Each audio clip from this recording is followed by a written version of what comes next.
வணக்கம். Sunstar media செய்திகள். புதுச்சேரியில் சுமார் அரை மணி நேரத்திற்கும் மேலாக பெய்து வரும் கனமழை. வெப்பத்தின் தாக்கம் குறைந்து குளிர்ச்சியான சூழல் நிலவி வருகிறது. வருகின்ற 24ஆம் தேதி நடைபெறவுள்ள பட்ஜெட் கூட்டத்தொடரை தற்காலிக சபாநாயகர் கூட்டினால் புறக்கணிப்போம் என்று திமுக எம்எல்ஏக்கள் அறிவித்த நிலையில் அவர்களை அழைத்து பேசிய சபாநாயகர் அன்பழகன் மக்கள் பிரச்சினை பற்றி பேச சபையை புறக்கணிக்காமல் கலந்து கொள்ள வேண்டுமென வலியுறுத்தினார். தாசில்தார் அலுவலகத்தில் தாய்வழி சான்று கோரி மாணவர்கள் உள்ளிருப்பு போராட்டம். எரிவாயு சிலிண்டர் பாதுகாப்பு மற்றும் கையாள்வது குறித்த பள்ளி மாணவ மாணவிகளுக்கு இந்திரா இந்தியன் சர்வீஸ் சார்பில் விழிப்புணர்வு நிகழ்ச்சி நடைபெற்றது. புதுச்சேரியில் மழை பாதி வெயில் பாதி, வானில் தோன்றிய வானவில். இனி விரிவான செய்திகள். புதுச்சேரியில் சுமார் அரை மணி நேரத்திற்கும் மேலாக பெய்து வரும் கனமழை. வெப்பத்தின் தாக்கம் குறைந்து குளிர்ச்சியான சூழல் நிலவி வருகிறது.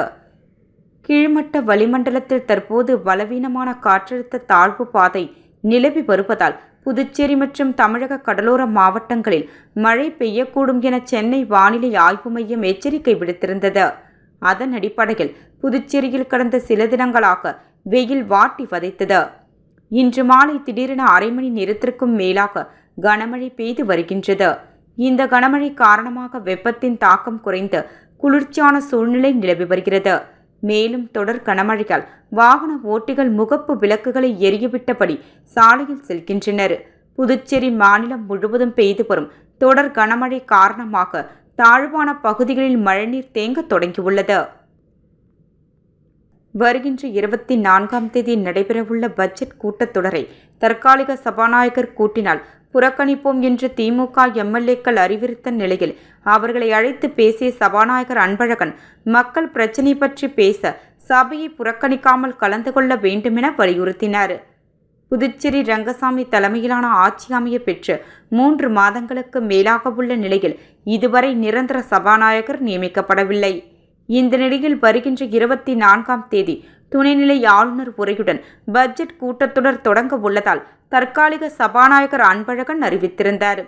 அப்பொழுது புதுச்சேரியில் சட்டப்பேரவை பட்ஜெட் கூட்டத்தொடரை தற்காலிக சபாநாயகர் கூட்டினால் ஆளுநர் உரையையும் பட்ஜெட் கூட்டத்தையும் புறக்கணிக்கப் போவதாக திமுக எதிர்க்கட்சி தலைவர் நாஜிம் அறிவித்து இருந்தார்.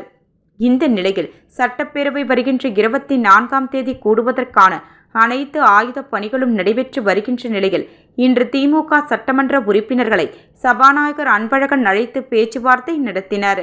அப்பொழுது மக்கள் பிரச்சினைகள் பற்றி பேசுவதற்கு திமுக சட்டமன்ற உறுப்பினர்கள் சபையை புறக்கணிக்காமல் கூட்டத்தில் கலந்து கொள்ள மாநில பிரச்சினைகளை பேச வேண்டும் என்று அழைப்பு விடுத்தார். இதனை ஏற்றுக்கொண்ட திமுக சட்டமன்ற உறுப்பினர்கள் சட்டமன்ற கூட்டத்தொடரை புறக்கணிப்போம் என்ற முடிவை கைவிட்டு சட்டப்பேரவையில் கலந்து கொள்ள உள்ளதாக தெரிவித்து உள்ளனர். தாசில்தார் அலுவலகத்தில் தாய்வழி சான்று கோரி மாணவர்கள் உள்ளிருப்பு போராட்டம்.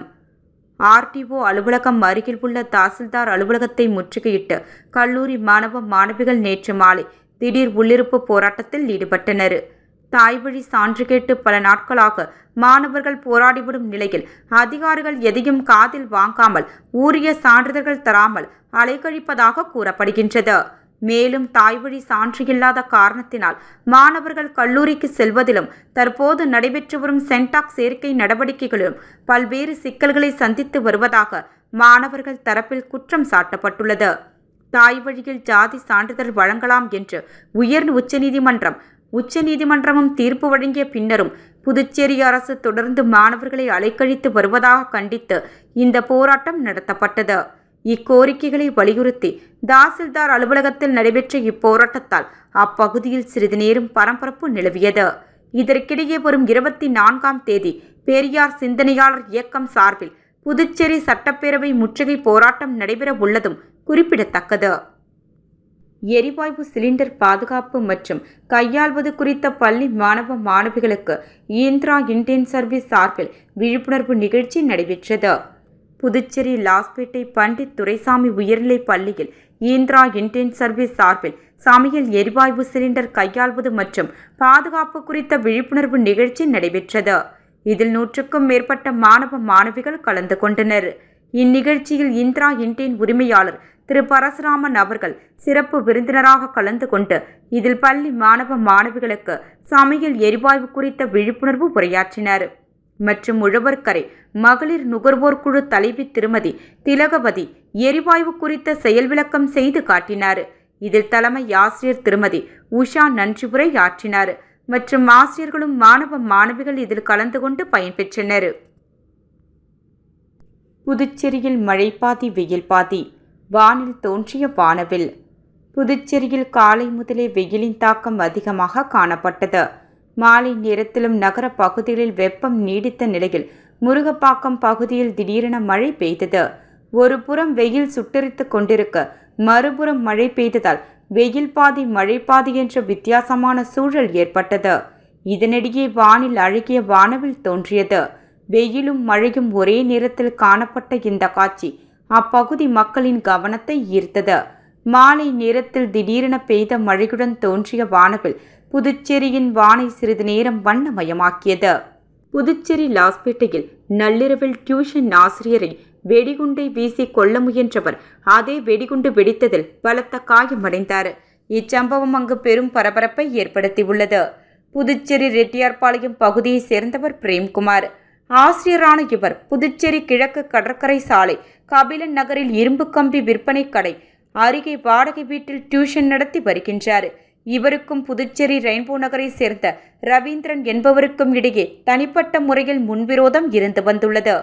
பிரேம்குமாரை வெடிகுண்டு வீசி கொள்ள ரவீந்திரன் திட்டம் தீட்டியுள்ளார். இதற்காக 2 நாட்டு வெடிகுண்டுகள் மற்றும் பெட்ரோல் குண்டுகளுடன் பைக்கில் டியூஷன் சென்டருக்கு நேற்றிரவு 10 மணியளவில் வந்துள்ளார். அங்கு ஆசிரியர் பிரேம்குமார் டியூஷன் முடித்துவிட்டு பிள்ளைகள் அனைவரும் சென்றுள்ளனர். அப்பொழுது உணவு டெலிவரி ஊழியர் போல் ரவீந்திரன் அங்கு வந்து பிரேம்குமாரை வெளியே அழைத்துள்ளார். பின்னர் அவர் திடீரென தான் கொண்டு வந்திருந்த பெட்ரோல் குண்டை பிரேம்குமார் மீது வீசியுள்ளார். ஆனால் அது சரிவர வெடிக்கவில்லை. இதனால் பைக்கிலிருந்து நாட்டு வெடிகுண்டை எடுத்து வீச முயன்றார். அப்பொழுது எதிர்பாராத விதமாக வெடிகுண்டு பயங்கர சத்தத்துடன் வெடித்தது. இதில் ரவீந்திரன் பலத்த காயமடைந்தார். இதனை கண்ட அப்பகுதி மக்கள், வாகன ஓட்டிகள் அதிர்ச்சி அடைந்தனர். இதுகுறித்து தகவலறிந்த லாஸ்பேட்டை இன்ஸ்பெக்டர் பாலமுருகன் மற்றும் போலீசார் சம்பவ இடத்திற்கு விரைந்து சென்றனர். படுகாயமடைந்த ரவீந்திரனை மீட்டு அரசு மருத்துவமனையில் சேர்த்தனர். அங்கு அவருக்கு தீவிர சிகிச்சை அளிக்கப்பட்டு வருகின்றது. அவரது பாக்கெட்டை சோதனை செய்ததில் மேலும் ஒரு நாட்டு வெடிகுண்டு இருந்தது. வெடிக்காத அந்த வெடிகுண்டை போலீசார் கைப்பற்றினர். இதுகுறித்து போலீசார் வழக்கு பதிவு செய்து விசாரணை நடத்தி வருகின்றனர். இச்சம்பவத்தால் அப்பகுதியில் நேற்றிரவு பெரும் பரபரப்பு ஏற்பட்டது. புதுச்சேரி பல்கலைக்கழக துணைவேந்தர் தலைமையிலான நிர்வாகத்தில் நிதி மேலாண்மையில் தவறுகள் ஏற்பட்டுள்ளதாக கூறியும் மாணவர்களின் பணத்தை வீணடிப்பதை கண்டித்து அகில பாரதிய வித்யார்த்தி பரிஷத் மாணவர் அமைப்பினர் பல்கலைக்கழக வளாகத்தில் பேரணியாக சென்று துணைவேந்தர் அலுவலகம் முன்பு தொடர் தர்ணா போராட்டத்தில் ஈடுபட்டுள்ளதால் பரபரப்பு ஏற்பட்டுள்ளது. கொட்டும் மழையும் பொருட்படுத்தாமல் மாணவ அமைப்பினர் மழையில் நனைந்தபடி போராட்டம் நடத்தி வருகின்றனர். புதுவை பல்கலைக்கழக துணைவேந்தர் அலுவலகத்தை முற்றுகையிடும் போராட்டம் ஏபிவிபி அறிவிப்பு. புதுச்சேரி பல்கலைக்கழக துணைவேந்தர் தலைமையிலான நிர்வாகத்தில் நிதி மேலாண்மையில் தவறுகள் ஏற்பட்டுள்ளதாக அகில பாரதிய வித்யார்த்தி பரிஷத் மாணவர் அமைப்பு குற்றம் சாட்டியுள்ளது. மாணவர்களிடமிருந்து வசூலிக்கப்படும் பணத்தை கொண்டு துணைவேந்தர் தனது அலுவலகத்தை ஆடம்பரமாக கட்டமைப்பதற்கு கோடிக்கணக்கில் செலவு செய்வதாகவும் மாணவர்களின் அடிப்படை தேவைகளான விடுதி, உணவு, குடிநீர், தங்கும் விடுதி வசதிகள், உள்ளூர் மாணவர்களுக்கான பேருந்து வசதி உள்ளிட்ட பிரச்சினைகளில் நிர்வாகம் உரிய கவனம் செலுத்தவில்லை என்று கூறியும், மேலும் நவீனப்படுத்தப்படாத ஆய்வகங்கள், உதவித்தொகை வழங்குவதில் தாமதம், விளையாட்டு வீரர்களுக்கு குறைந்த ஊக்கத்தொகை உள்ளிட்ட பிரச்சினைகளையும் தீர்க்க வேண்டுமென கோரியும் பல்கலைக்கழக நிர்வாகம் மற்றும் துணைவேந்தரை கண்டித்து மாணவர்களின் அடிப்படை உரிமைகளை விரைந்து நிறைவேற்ற கோரி அகில பாரதிய வித்யார்த்தி பரிஷத் சார்பில் மாணவர்கள் பேரணியாக வந்து புதுவை பல்கலைக்கழக துணைவேந்தர் அலுவலகத்தை முற்றுகையிட்டு போராட்டத்தில் ஈடுபட்டனர். துணைவேந்தர் பல்கலைக்கழகத்தில் இல்லாததால் மாணவர்கள் தர்ணா போராட்டத்தில் ஈடுபட்டனர். மேலும் புதுச்சேரியில் மழை பெய்து வருவதால் கொட்டும் மழையும் பொருட்படுத்தாமல் மழையில் நனைந்தபடி மாணவ மாணவிகள் போராட்டத்தை தொடர்ந்து வருகின்றனர். துணைவேந்தர் எங்களை அழைத்து பேசும் வரை போராட்டம் தொடரும் எனவும் எச்சரிக்கை விடுத்துள்ளனர். மீண்டும் தலைப்பு செய்திகள். புதுச்சேரியில் சுமார் அரை மணி நேரத்திற்கும் மேலாக பெய்து வரும் கனமழை. வெப்பத்தின் தாக்கம் குறைந்து குளிர்ச்சியான சூழல் நிலவி வருகிறது. வருகின்ற 24ஆம் தேதி நடைபெறவுள்ள பட்ஜெட் கூட்டத்தொடரை தற்காலிக சபாநாயகர் கூட்டினால் புறக்கணிப்போம் என்று திமுக எம்எல்ஏக்கள் அறிவித்த நிலையில் அவர்களை அழைத்து பேசிய சபாநாயகர் அன்பழகன் மக்கள் பிரச்சினை பற்றி பேச சபையை புறக்கணிக்காமல் கலந்து கொள்ள வேண்டுமென வலியுறுத்தினார். தாசில்தார் அலுவலகத்தில் தாய்வழி சான்று கோரி மாணவர்கள் உள்ளிருப்பு போராட்டம். எரிவாயு சிலிண்டர் பாதுகாப்பு மற்றும் கையாள்வது குறித்த பள்ளி மாணவ மாணவிகளுக்கு இந்திரா இந்தியன் சர்வீஸ் சார்பில் விழிப்புணர்வு நிகழ்ச்சி நடைபெற்றது. புதுச்சேரியில் மழை பாதி வெயில் பாதி, வானில் தோன்றிய வானவில். செய்திகள் நிறைவடைந்தன. நன்றி, வணக்கம்.